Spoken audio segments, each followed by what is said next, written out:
Leonardo da Vinci was one of the great geniuses of all time.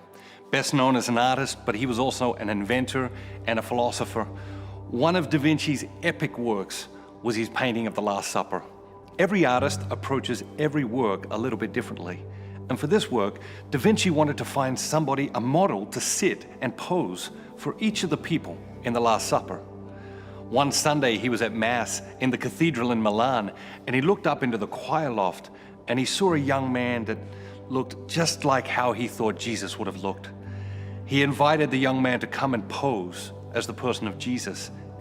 In fact, he worked for 3 days painting Jesus into this picture of the Last Supper. And then he began to search for the disciples. Very quickly, he found a James and a Peter and a John and a Matthew.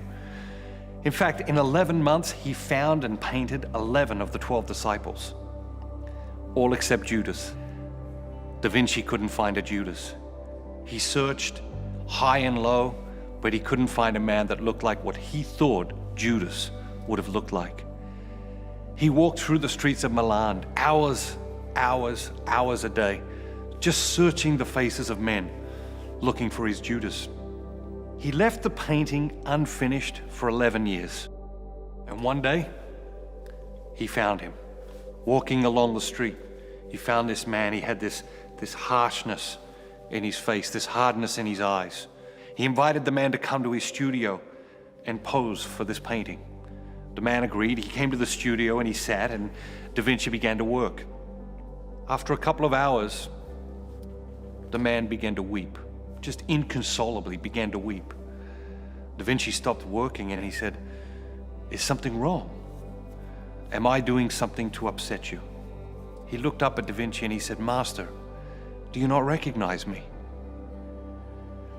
Da Vinci said, "I'm sorry, I don't. Have we met before?" The man said, "Yes.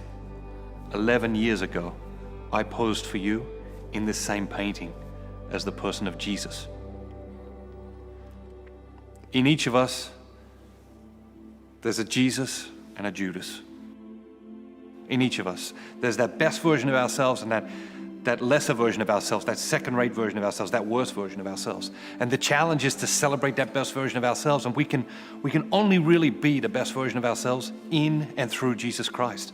John the Baptist said, "He must increase and I must decrease." That's the challenge every day, is to celebrate that best version of ourselves. It's to allow Jesus to come more fully alive so that we can become all that God created us to be. Are you ready to start celebrating Jesus more in your life?